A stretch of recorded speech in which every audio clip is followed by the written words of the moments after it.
Recuerda que puedes escuchar este audio horas antes de su estreno y sin publicidad suscribiéndote en cesarvidal.tv.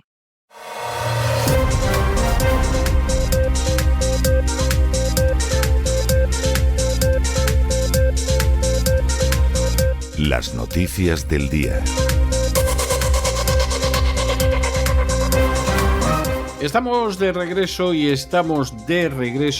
después de ese editorial que hemos dedicado a analizar el gasto astronómico, colosal, impresionante, un auténtico robo, un innegable expolio que significa la ayuda que está entregando Estados Unidos al Estado de Israel para la guerra de Gaza. En estos momentos, en Estados Unidos, con ese dinero, no habría gente en las calles. Habría alojamiento para todos ellos y para millones de personas además.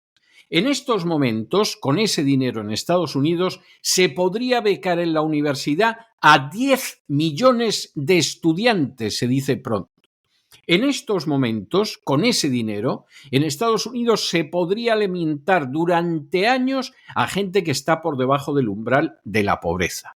Con ese mismo dinero, en Estados Unidos se podría proporcionar asistencia sanitaria a millones de americanos que no cuentan con un seguro médico y podríamos seguir multiplicando los ejemplos.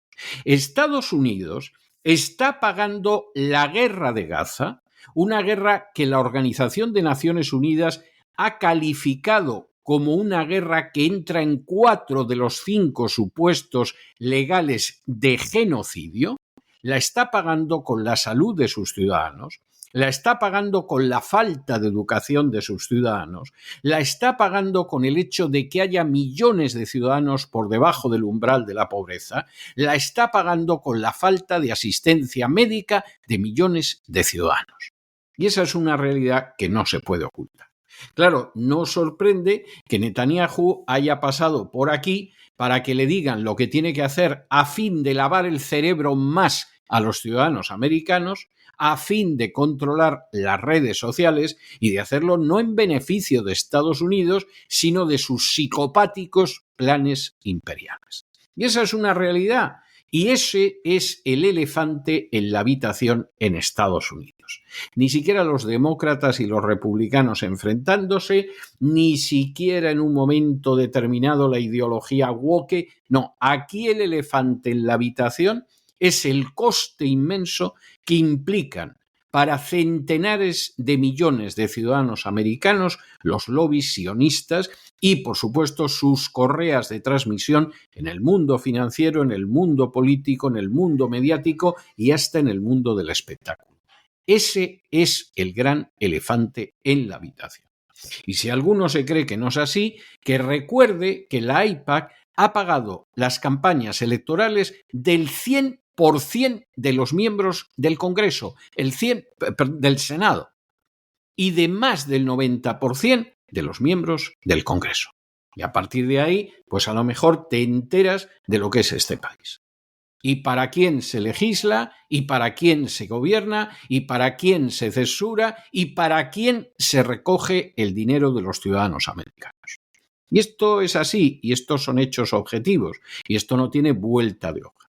Aunque eso sí, si finalmente Netanyahu, como dice, se va a hacer con el control de TikTok y Elon Musk es un amigo, pues será de esas verdades absolutamente indispensables, pero muy incómodas, que se ocultarán al pueblo americano.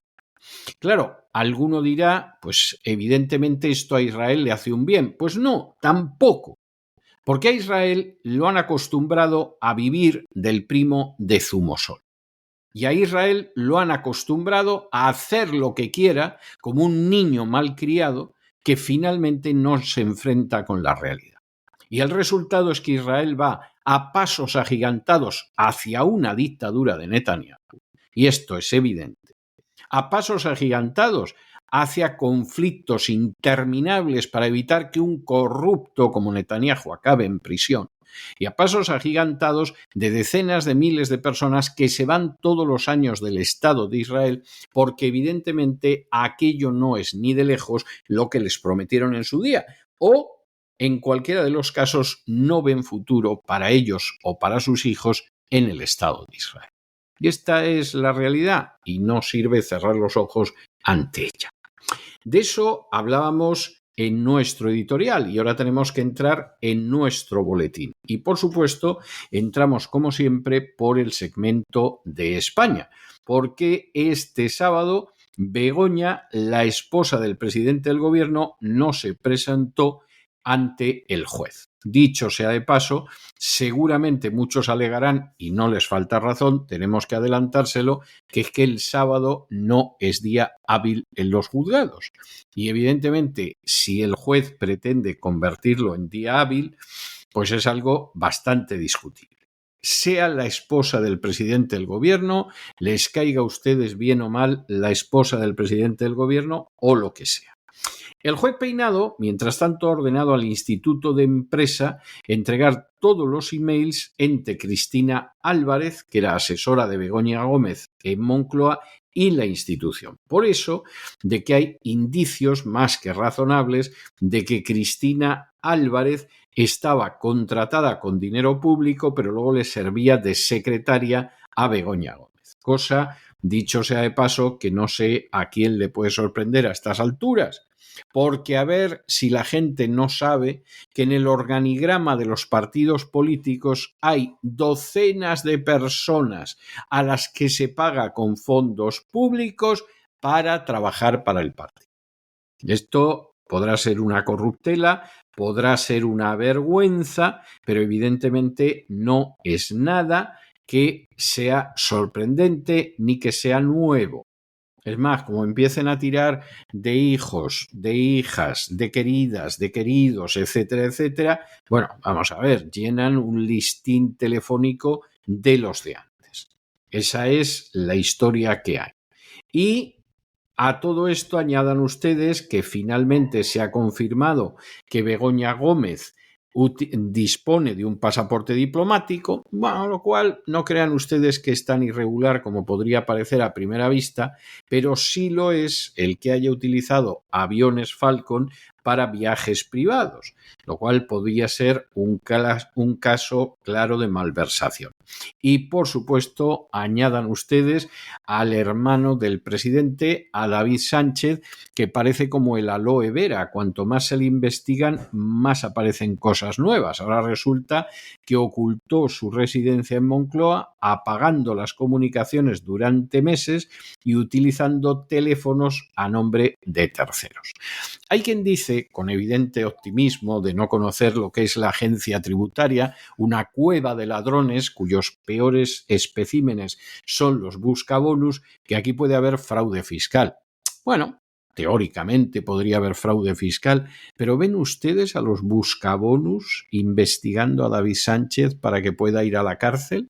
Porque de momento los buscabonus han aparecido ante un juez de instrucción para eximirle de cualquier tipo de responsabilidad. Y han llegado a elaborar esos mismos miserables buscabonus, auténticos enemigos del pueblo, un informe donde no había ni siquiera fecha ni firma para exculpar al hermano del presidente del gobierno. Y en estas estamos, no nos vamos a engañar. Esta es la realidad. Insistimos en ello y crean ustedes que quien ahora se dirige a ustedes se sentiría muy feliz de equivocarse, pero esto va a acabar en agua de borrajas. Esto es posible que acabe en un juicio, es posible que acabe en una vista y cosa parecida, pero al final, por mucho ruido que hagan los medios, las nueces judiciales van a ser muy escasas, y si no, al tiempo. En fin, examinamos estas y otras cuestiones que les afectan a ustedes con la ayuda absolutamente indispensable de María Durán. María, muy buenas noches. Hola César, muy feliz lunes. Hola equipo, hola a todos los oyentes. Empezamos nuestra segunda semana de la temporada. Yo les decía el viernes justo a todos ustedes antes de despedirnos que nos quedábamos muy pendientes de la comparecencia el sábado ante el juez de Begoña Gómez para que le comunicara que se la va a juzgar por malversación con jurado popular. Pero no se presentó, lo hizo su abogado, a pesar de que el auto del juez decía expresamente explícitamente que tenían que ir los 3 imputados, que son Begoña, la secretaria alto cargo y el delegado del gobierno. Entonces, ¿qué ha pasado? Pues no ha pasado absolutamente nada, porque el juez, según alababan muchos medios afines al PP, pues no ha querido entrar al choque, no ha querido ceder a las provocaciones.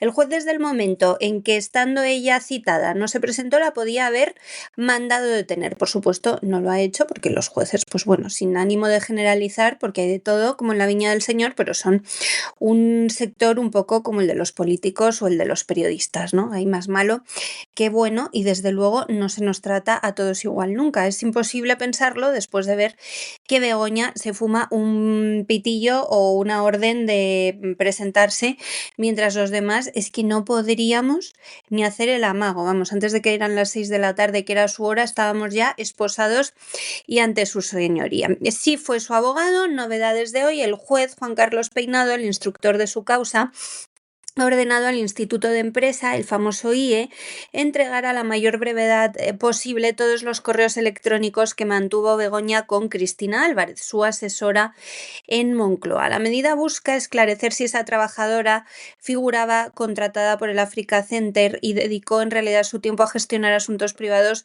de Begoña Gómez, porque esto es el delito de malversación de fondos públicos por el que se las va a juzgar. En la instrucción lo tiene probadísimo el juez, no sé qué correos necesita seguir leyendo, porque con los de la cátedra de la Complutense ya lo tiene más que corroborado. Estos nuevos correos, que serían unos 100, se suman a los más de 200 ya incorporados a la investigación, procedentes precisamente de la Universidad Complutense, que muestran cómo Álvarez atendía de manera continuada cuestiones vinculadas a los negocios particulares de la esposa del presidente. La UCO es la encargada de analizar ahora este material y determinar si hubo desvío de recursos públicos en beneficio personal, que lo hubo, pero bueno, hay que esperar a que lo diga en firme un juez, y además volvió a hacer malversación y desvío de fondos públicos el pasado sábado, ya que el viernes la jefa de seguridad de Moncloa pidió seguridad para Begoña para ir el sábado al juzgado, sabiendo ya todos que no se iba a presentar. Paralelamente, el magistrado ha requerido también a Presidencia todos los correos enviados y recibidos por Gómez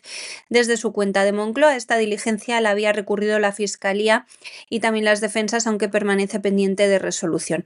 En el marco de la pieza principal, Peinado ha solicitado a las partes, que son la Fiscalía, las acusaciones populares y las defensas, que se pronuncien sobre la prórroga de las pesquisas a raíz de la petición del colectivo Hazte Oír, uno de los que ejercen la acusación popular. La investigación, abierta en abril de 2024 tras una denuncia de Manos Limpias, incluye presuntos delitos de tráfico de influencias, corrupción en los negocios, intrusismo y apropiación indebida de marca por el software que le diseñaron gratis a empresas del IBEX y que ella se puso a su nombre a pesar de que lo había pedido para la Complutense. Eso lo desveló El Debate en julio. Publicó en exclusiva también que Begoña disponía de pasaporte diplomático y que ha utilizado aeronaves del ejército como los Falcon para sus viajes personales, entre ellos para ir a un concierto de Joan Manuel Serrat o a un homenaje a Pedro Almodóvar. Preguntado en el Senado, el gobierno solo ha dicho que eso es materia clasificada en el máximo grado de protección, o sea que Begoña use los recursos de todos para sus negocios y para sus conciertos de ocio. Es materia clasificada, hay que tocarse la nariz. Las investigaciones también se extienden al entorno familiar. Otro informe de la UCO detalla que David Sánchez, por cierto, hermano del presidente, recuerdan que estuvo más de 4 meses escondido en Moncloa, bueno, pues habría permanecido sin línea telefónica en España. ¿Para qué? Pues para ocultar su residencia en el complejo de la Moncloa y esquivar así el control fiscal. Era para que desde Hacienda no pudiesen usar su móvil para ver dónde se encontraba. Luego reapareció con un terminal registrado a nombre de una sociedad familiar, con lo que se pudo seguir moviendo sin dejar rastro. La agencia tributaria está analizando ya si el músico cometió fraude fiscal simulando vivir en Portugal aunque residía en Moncloa, pero falta la orden de María Jesús Montero a altos funcionarios para avanzar más en la investigación, que por supuesto no se ha producido. La investigación recoge también pruebas gráficas de que durante años Sánchez mantuvo una autocaravana en el interior del recinto presidencial y que su esposa usaba vehículos oficiales para acudir a sus revisiones ginecológicas. Los informes policiales también advierten que esas prácticas coinciden con técnicas habituales de ocultación en redes criminales y de fraude fiscal. Ni el abogado de David Sánchez ni la ministra de Hacienda han querido pronunciarse sobre la posibilidad de que efectivamente cometiera ese delito fiscal. En conjunto, las distintas diligencias avanzan y ponen bajo presión al entorno del presidente, a su familia y a la propia Moncloa, mientras el juez Peinado se prepara ahora para decidir si amplía o no el plazo de estas investigaciones que se adentran ya en el corazón del Ejecutivo. Bueno, y van emergiendo datos sobre los tratos que mantuvo en su día José Luis Rodríguez Zapatero, nefasto presidente del gobierno socialista, a la organización terrorista ETA. Ustedes recordarán, lo hemos contado aquí muchas veces, aunque es algo a lo que se le suele poner sordina, que se suele ocultar, que los acuerdos entre Rodríguez Zapatero y ETA se dieron utilizando el concurso indispensable de la Iglesia Católica. De hecho, esto fue tan evidente que el lugar donde se reunían los emisarios de Rodríguez Zapatero y de la organización terrorista ETA fue el santuario jesuita de Loyola. Mira tú qué casualidad. Y de las actas de esas negociaciones en el santuario jesuita de Loyola, sabemos que ETA pidió que además los acuerdos entre el gobierno socialista y la organización terrorista los custodiara el Vaticano. Qué cosa de verdad tan notable. ¿Y por qué no acabaron ahí y acabaron en la Fundación Henri Dunant en Suiza? Pues muy sencillo, porque al gobierno socialista le parecía que lo del Vaticano iba a ser un tanto excesivo. Se iba a notar mucho. Claro, entre otras cosas, porque los medios españoles no publicaron cómo antes de que Rodríguez Zapatero llevara al Parlamento el mal llamado Plan de Paz, ya había salido en público el Papa Benedicto XVI para aplaudir el Plan de Paz de Zapatero, que no era nada más que llegar a un acuerdo con una organización terrorista. Terminamos de trazar este brevísimo dibujo al minuto. De manera que seguramente algunos no entenderán, Rodríguez Zapatero elevó el dinero que la Iglesia Católica se lleva de los contribuyentes por la declaración de la renta del 0,3 al 0,7. Mira tú qué casualidad, mira tú qué casualidad. Bueno, y ahora pues van saliendo cosas nuevas y entonces van saliendo que Rodríguez Zapatero les dijo, bueno, pues si aquí el problema es una cuestión de dinero, pues efectivamente se os da dinero y dejáis de matar y el alto el fuego se convierte en permanente. ¿Qué pasó? Hombre, pues que en el año 2006 la policía detuvo a 13 terroristas y claro, aquí efectivamente pues los de ETA se enfadaron muchísimo porque les acababan de detener a 13 de los suyos. El gobierno en aquel entonces dijo que bueno, que no se preocuparan mucho, que había límites frente a los jueces, etcétera, etcétera, pero esta fue la historia. Finalmente, aquello pareció que se acababa, luego se vio que no, porque además Rajoy continuó en la línea de la traición de Rodríguez Zapatero cuando en diciembre de 2006 se produce el atentado de la T4. Un atentado en el que mueren unos infelices que estaban durmiendo en el garaje de la T4. Y claro, Zapatero pues no tiene en esos momentos la posibilidad de continuar todo de la manera tan abierta como lo había hecho. Zapatero salió diciendo que había sido un accidente y efectivamente era verdad. La gente de ETA quiso dar un susto al gobierno poniendo una bomba y lamentablemente había unos infelices durmiendo en ese garaje y murieron. Y claro, Zapatero, en vez de decir estamos a partir un piñón con esta gente, etcétera, etcétera, pues lo que hizo es que salió diciendo lo del accidente. y al mismo tiempo mandó a María Teresa Fernández de la Vega a Suiza a que le explicaran los terroristas de ETA qué había pasado, que habían puesto una bomba y habían muerto varios inocentes. Y en medio de esa situación, para asegurarse de que la Iglesia Católica estaba donde estaba, María Teresa Fernández de la Vega telefoneó a un conocidísimo cardenal para que ese cardenal le hiciera saber a la cúpula de COPE que en el programa de la linterna, que a la sazón dirigía quien ahora se dirige a ustedes, no tenía que hablarse del viaje de María Teresa Fernández de la Vega a Suiza para entrevistarse con los terroristas de ETA.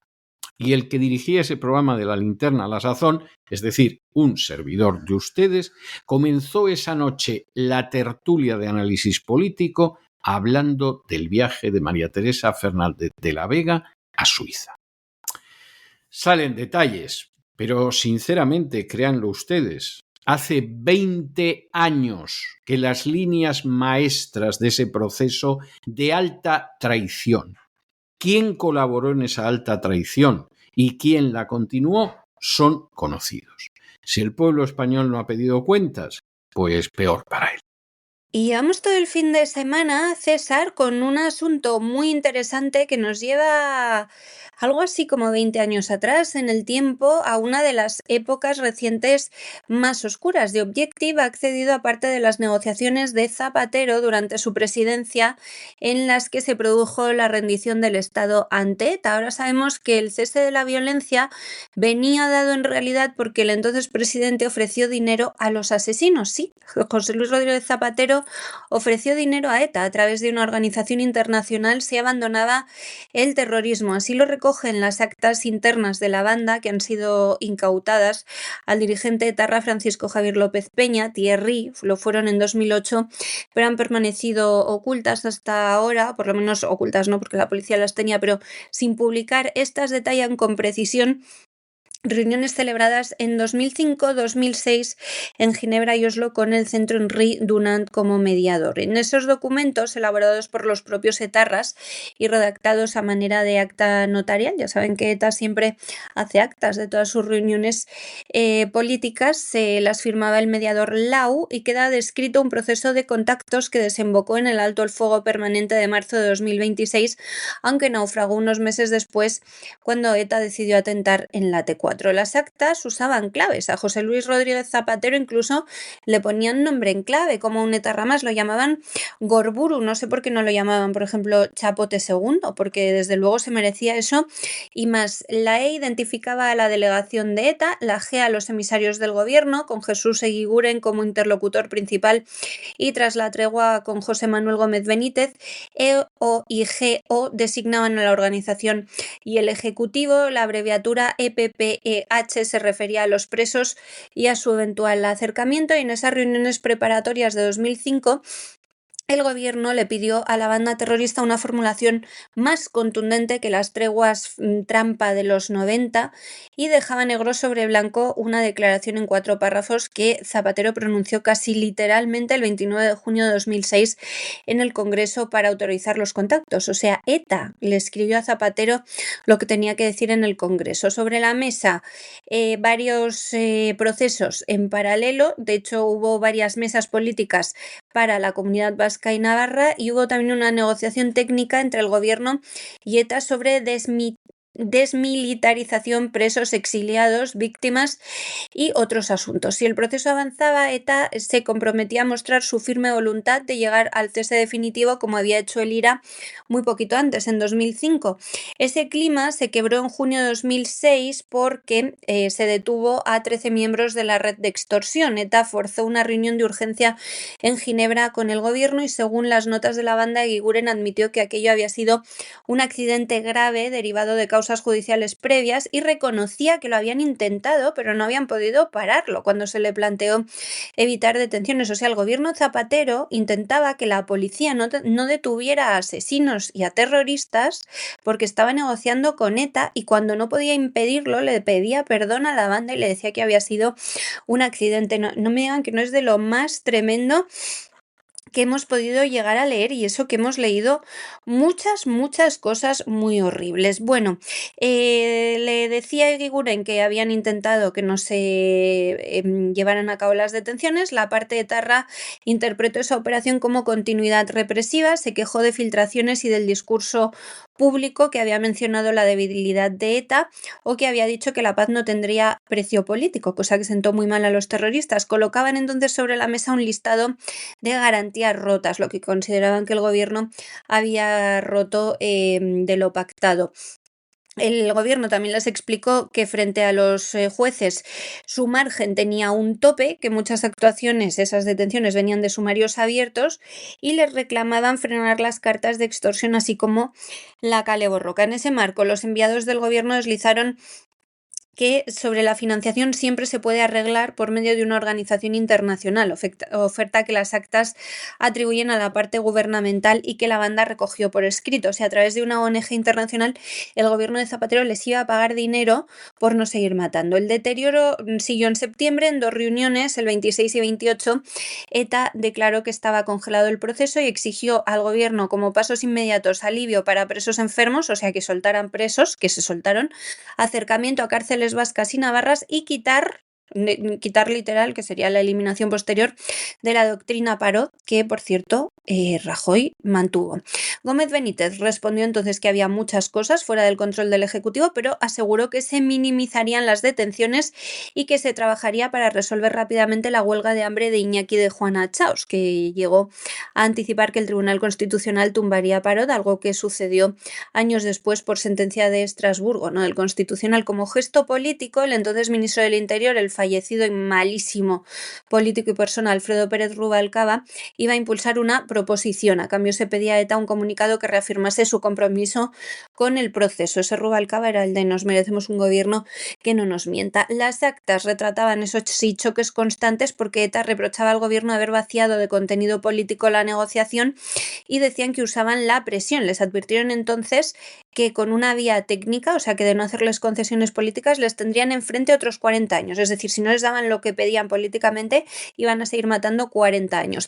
Siguieron enviando cartas de extorsión, cosa que les afeó el gobierno, pero los terroristas contestaron que eso no vulneraba lo acordado y el Ejecutivo, por su parte, insistió en que no hemos pensado nunca en paz por presos, es decir, que no podían controlar todo al 100%, que sí podían soltar a algunos, pero no a todos. Bueno, después de octubre de 2006, un comando de ETA robó 350 pistolas en Francia, un golpe que dejó en evidencia la fragilidad de ese alto el fuego. El 30 de diciembre, además, estallaba la furgoneta de la T4 de Barajas en la que ETA asesinó a 2 personas y dinamitó definitivamente los puentes en ese momento. Luego se siguieron negociando cosas entre Zapatero y ETA. A toro pasado, estos papeles de Thierry ofrecen pues esa radiografía sin maquillaje, una planificación de negociación calibrada al milímetro por ETA, promesas de minimizar operativos. Incluso hemos sabido hoy también que Zapatero intentó impedir el faisán, que pidió a la policía que no se hicieran detenciones. Y nos vamos a Hispanoamérica y empezamos con Colombia porque Estados Unidos ha revocado la visa a Gustavo Petro, al presidente colombiano, por haber realizado un llamamiento a los soldados americanos para que desobedezcan a Donald Trump. Petro participó en una manifestación pro-palestina en Nueva York y en un momento determinado pidió a los soldados americanos que no apuntaran contra la humanidad y que desobedecieran a Trump para obedecer a la humanidad. E inmediatamente, pues la Casa Blanca ha considerado que esto es una instigación a la violencia y, por supuesto, inmediatamente pues ha aparecido gente de la oposición colombiana diciendo que esto era una instigación a la guerra, que era una ofensa a diplomáticos, en fin, intentando llevar el ascua hacia su sardina. Gustavo Petro no se puede decir que disponga especialmente de popularidad con quien ahora se dirige a ustedes, que tiene una opinión muy mala de él, entre otras cosas porque fundamentalmente es una marioneta servil de la agenda globalista. Pero el hecho de que se llame a los militares a desobedecer al presidente como obediencia a la humanidad no es un delito y no es una instigación a la violencia. Podrá ser algo sensible, podrá ser algo que haya gente a la que le disguste, pero eso es algo que en este país, en Estados Unidos, se ha hecho durante décadas sin que nadie lo haya considerado una instigación a la violencia. Y no hay nada más que recordar la época de la guerra de Vietnam o de la lucha por los derechos civiles para saber. Y que luego además esto se quiera aprovechar en el país de origen de Petro, en Colombia, para ver si de esa manera le atizamos, bueno, pues es una de esas pésimas conductas que caracterizan muchísimo a las oposiciones políticas en Hispanoamérica. Y es pensar que se puede aprovechar movimientos de la política de Estados Unidos para arrimar el ascua a la sardina. Por regla general hacen el ridículo. Esto es muy triste tener que decirlo, pero es así. Porque en última instancia, la Casa Blanca al final, diga lo que diga, hace aquello que considera que es de acuerdo con sus intereses, no lo que piensan cubanos, venezolanos, colombianos o terrafueguinos. Y esta es la realidad. Y hay gente que no se entera, y peor para ellos por no enterarse. Entonces eso de pensar que al final las cosas te las van a solucionar en Washington, yo no sé cómo, teniendo el ejemplo de Cuba, hay gente que todavía no se ha dado cuenta de que el mundo no funciona así. Hombre, si lo que vas buscando es a lo mejor que te acaben dando una subvención de la USAID, pues hombre, a lo mejor sí, eso ha funcionado para muchos, ¿no? Y con ese dinero de la USAID abres un periódico de oposición cubana, por ejemplo, en Madrid, que debe de leer la familia de los que trabajan en el periódico. Desde luego no los madrileños, vamos, ni lejanamente. Pero salvo para eso, esa política de esperar que la solución venga desde Washington, hombre, por amor de Dios, que crezcan ustedes, que no saben el mundo en el que están viviendo. El gobierno de Estados Unidos ha anunciado este fin de semana la revocación del visado del presidente de Colombia, el exguerrillero Gustavo Petro, tras unas declaraciones realizadas en Nueva York que han generado un fuerte revuelo diplomático. Según informaba el Departamento de Estado en un mensaje en X, Petro instó públicamente a los soldados estadounidenses a desobedecer las órdenes del presidente Donald Trump, unas palabras que han calificado desde su gobierno de imprudentes e incendiarias. El mandatario colombiano participó el viernes por la tarde en una manifestación pro Hamás, coincidiendo con la Asamblea General de la ONU, por lo que se encontraba en Estados Unidos. En medio de esa protesta y acompañado por el músico británico Roger Waters, cofundador de Pink Floyd y de extrema izquierda también, Petro tomaba un megáfono y decía a los militares estadounidenses: les pido a todos los soldados del ejército de Estados Unidos no apuntar contra la humanidad sus fusiles, desobedezcan la orden de Trump, obedezcan la orden de la humanidad, decía ante una multitud.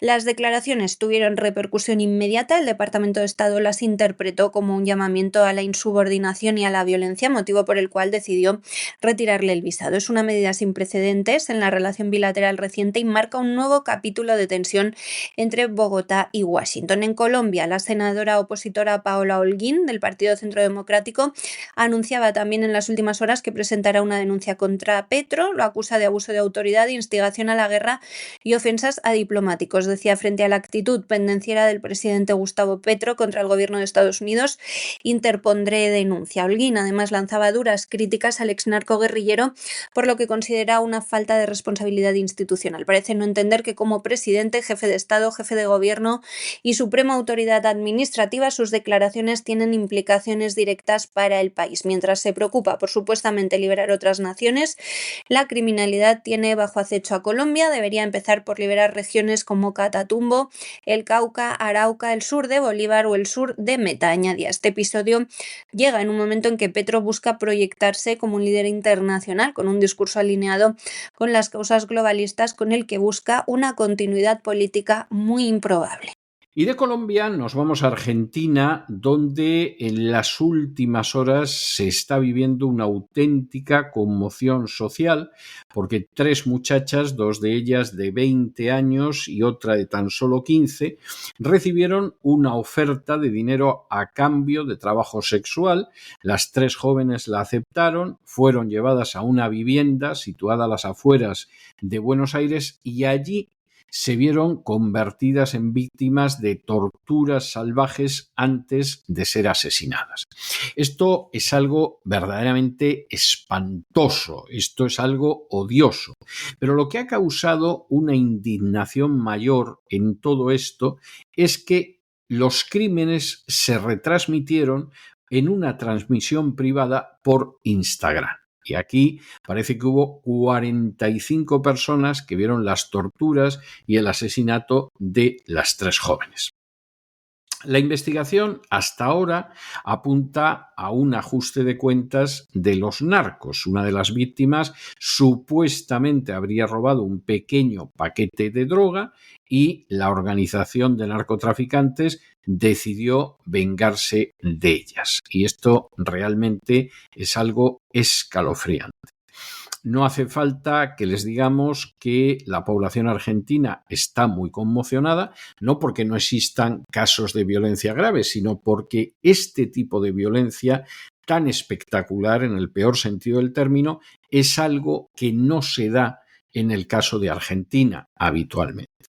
Bueno, Milei ha salido diciendo que va a endurecer las medidas contra el crimen organizado porque lógicamente tiene que decir algo, pero no termina uno de ver muy bien cómo va a terminar esto y sobre todo si al final se va a hacer justicia con esas 3 pobres y desdichadas muchachas.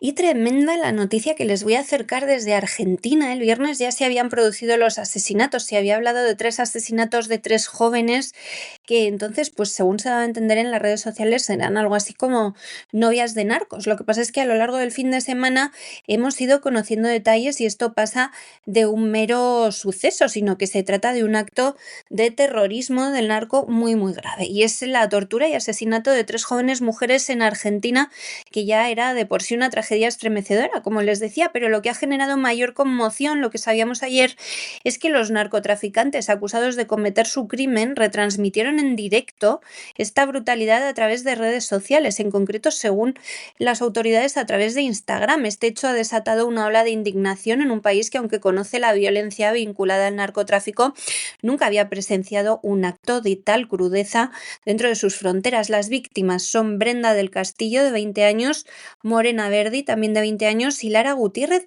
de tan solo 15. Eran 3 prostitutas. De acuerdo con la investigación, el pasado 19 de septiembre, sobre las 9:30 de la noche, las jóvenes fueron vistas subiendo a una camioneta blanca en las afueras de Buenos Aires. Bajo la promesa de recibir dinero por trabajos sexuales, fueron conducidas a una vivienda situada a unos 18 kilómetros. Allí, según relataba el ministro de Seguridad provincial, Javier Alonso, las mujeres fueron engañadas. El plan ya estaba cuidadosamente preparado por una red internacional del narcotráfico. La tortura y el asesinato de estas 3 jóvenes mujeres ocurrieron esa misma noche.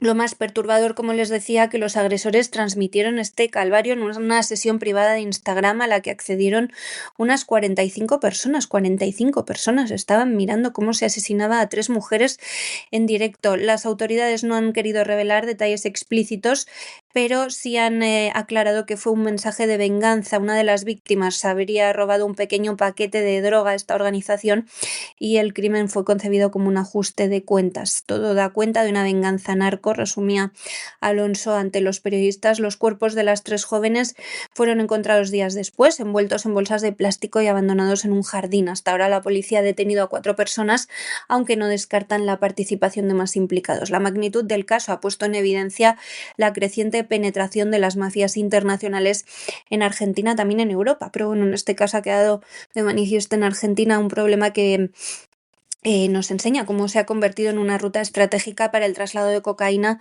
desde Bolivia y Perú hacia Europa. Esta posición ha intensificado la competencia entre las bandas y con ella los episodios de violencia. El uso de las redes sociales por parte de criminales para intimidar o exhibir su poder también es una práctica cada vez más frecuente en países como México, pero en Argentina era todavía muy raro. Por eso el impacto ha sido aún mayor, porque refleja un salto cualitativo en la violencia, en la manera en que el crimen organizado quiere aterrorizar aterrorizar no solo a sus rivales, también a la sociedad. Meta, la empresa matriz de Instagram, no ha respondido de momento a las solicitudes de comentarios de la prensa. Javier Milei, por su parte, que se ha definido como un firme defensor de la ley y el orden, reaccionaba duramente, prometía procesar a los miembros de las bandas criminales como si fueran terroristas y endurecer la política contra el narcotráfico.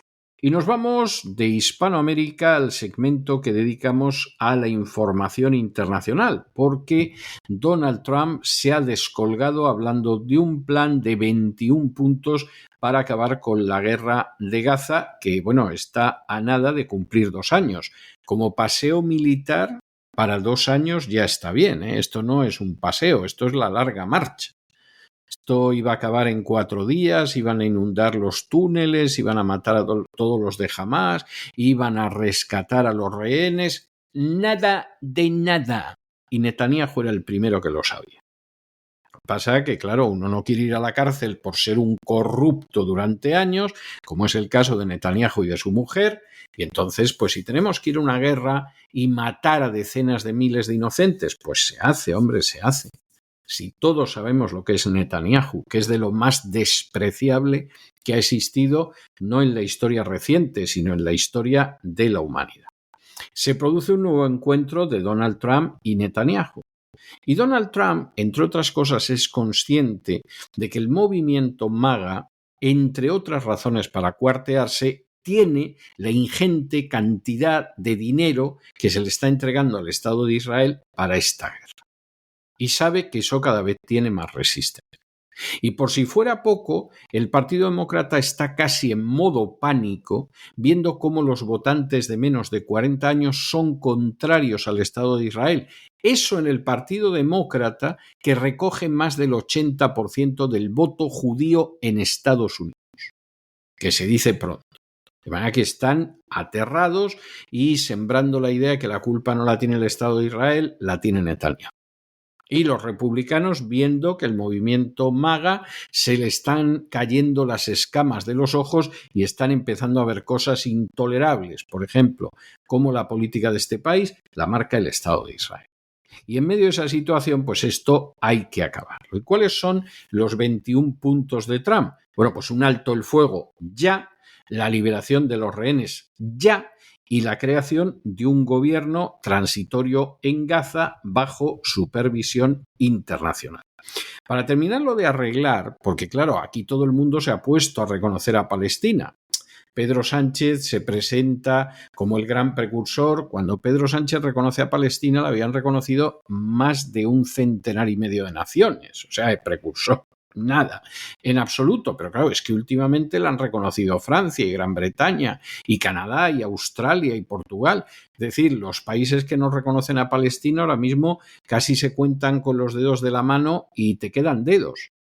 Y en medio de toda esa historia, pues Donald Trump insiste en que hay que reconocer un Estado palestino, que es precisamente lo que Netanyahu no ha querido reconocer durante décadas, hasta el extremo de financiar a Hamás para impedir que hubiera un Estado palestino. Y claro, luego está otra historia, y es el hecho de que Gaza supuestamente va a ser administrada por palestinos bajo control internacional, con lo cual el plan de Netanyahu pues es otro plan que hace aguas. Y en este sentido están negociando y, por supuesto, Netanyahu enredando a ver si se hace con TikTok, porque TikTok bajo los chinos, malo. Bajo el Estado de Israel, bueno, y a ver si le echa un capote también Elon Musk, de tal manera que se pueda engañar, mentir y ofuscar a la opinión pública en los Estados Unidos a fin de continuar una guerra interminable que le está haciendo un daño tremendo al Estado de Israel, pero tremendo, y que no le está beneficiando, por supuesto, en absoluto a los pobres palestinos a los que están exterminando masivamente. Esta es la situación y vamos a ver qué queda de los 21 puntos. En página internacional, un día más hablamos del conflicto palestino-israelí. El presidente de Estados Unidos, Donald Trump, ha recibido este lunes una vez más, yo creo que lo ve más que a Melania, a Benjamin Netanyahu. Es el cuarto encuentro entre ambos en lo que va de año. La reunión ha estado marcada, como no, por la guerra de Gaza y la presión internacional creciente tras el reconocimiento del Estado palestino por parte de muchos países durante la Asamblea General de la ONU, por ejemplo, de Francia. Ambos líderes han vuelto a hablar de paz, aunque sobre el terreno la ofensiva israelí continúa en la Franja de Gaza y ha sido calificada como genocidio por una comisión de Naciones Unidas y también por distintos gobiernos. Trump había prometido que el encuentro traería algo especial. Funcionarios de ambas delegaciones han confirmado que la mesa de diálogo ha estado centrada en un nuevo plan de paz diseñado por Washington. Es un documento de 21 puntos que contempla un alto el fuego inmediato, la liberación de todos los rehenes en poder de Hamás y la creación, eso sí, de un gobierno de transición en Gaza, pero bajo supervisión internacional.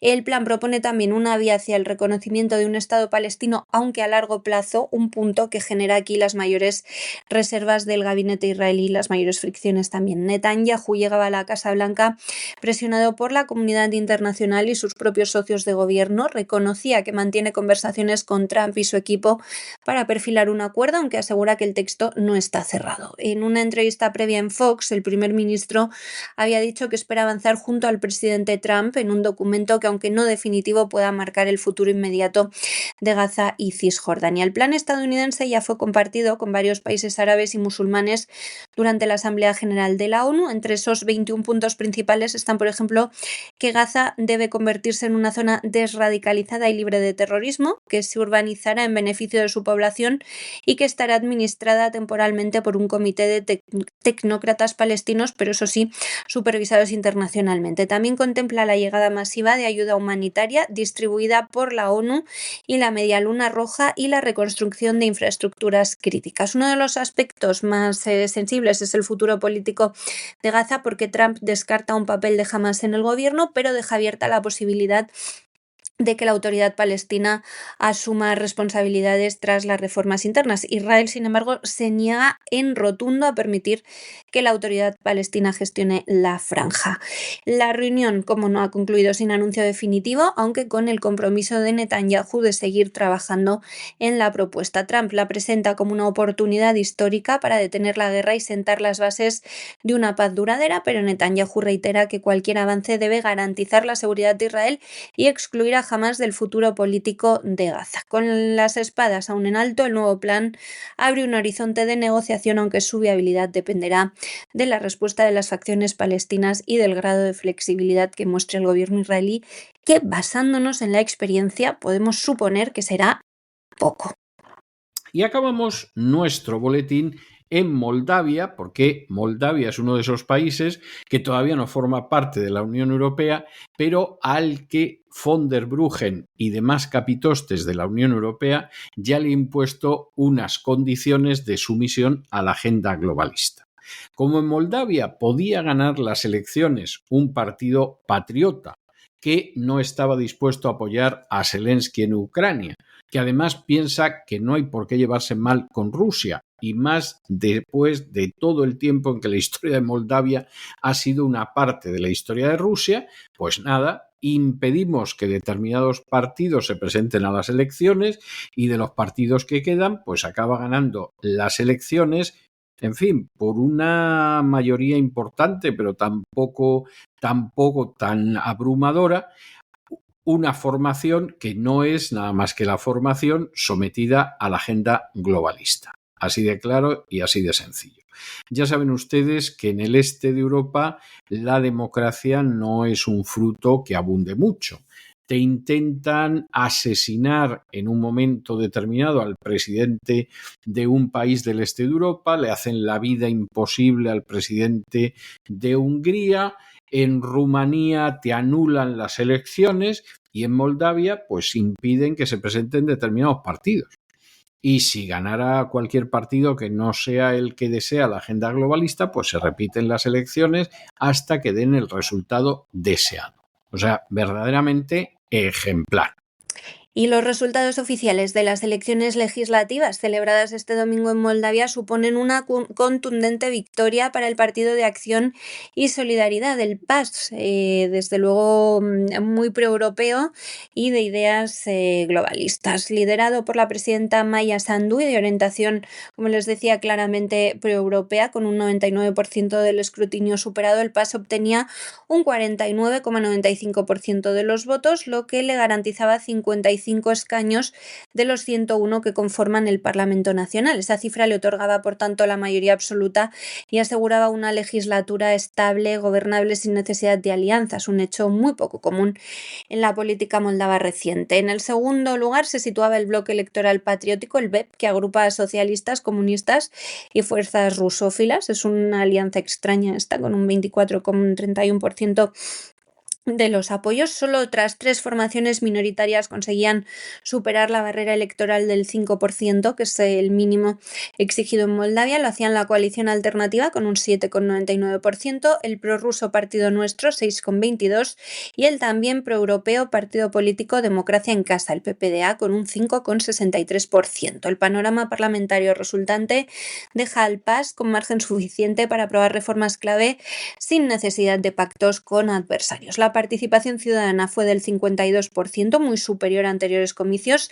Se vio impulsada por la movilización de votantes jóvenes y por el voto de la diáspora moldava en el extranjero. Este último factor ha sido decisivo para reforzar a las fuerzas europeístas frente a los partidos afines a Moscú. Las elecciones se consideraban cruciales para el futuro inmediato del país, que se quiere integrar, ya saben, en la Unión Europea. Está marcado por la guerra en Ucrania también y los persistentes intentos, según denuncia la Unión Europea, de injerencia rusa en la política moldava.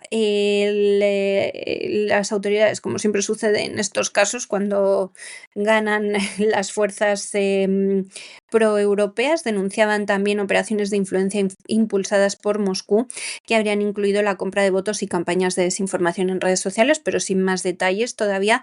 La propia noche anterior a la jornada electoral se registraron 14 millones de intentos de ataques contra portales gubernamentales, dicen las autoridades, y el día de la votación, eso sí, hubo avisos de bomba en al menos 8 centros de voto en el extranjero, en Bruselas, Roma, Bucarest, Alicante y Ginebra, lo que obligó a suspender temporalmente el proceso en esas sedes, aunque después se siguió. Pese a los incidentes, la jornada cerró sin alteraciones mayores y consolidaba así el liderazgo de Maia Sandu, que refuerza su proyecto de acercar Moldavia a la Unión Europea e incluirlo. El país ha avanzado en las reformas exigidas por Bruselas y podría convertirse en el primer aspirante en incorporarse al bloque comunitario en menos de 5 años. Y hasta aquí hemos llegado nosotros con nuestro boletín de hoy. Boletín de hoy, como ustedes pueden ver, verdaderamente interesante. María, muchas gracias, muy buenas noches y hasta mañana, Dios mediante. Esto es todo por hoy, César. Muy feliz tarde-noche de lunes. Nos escuchamos mañana, como siempre. A esta hora será ya martes. Un abrazo. Y ustedes no se nos vayan porque queda mucho programa por delante. Va a venir ahora enseguidita don Lorenzo Ramírez para darnos ese niquelado a la realidad geoeconómica mundial del Despegamos y luego empezamos, como todos los lunes en La Voz, nuestro programa doble y sesión continua dedicado a la cultura hispánica. Se quedará unos minutillos más don Lorenzo Ramírez y vamos a seguir hablando del Cid, que parte para el destierro, que se dirige nada más y nada menos que a Zaragoza, pero pasando antes por Barcelona, que parece que es mucha vuelta, pero ya verán ustedes que tiene su razón de ser. Y después de esa primera parte dedicada a la historia en el Así fue España, nos vamos con doña Sagrario Fernández Prieto y sus palabras al aire para dedicarnos a lo que es el mayor legado de España al acervo común de la humanidad, la lengua española. Doña Sagrario nos ayudará a hablarla y a escribirla un poquito mejor. De manera que no se vayan, que regresamos enseguida.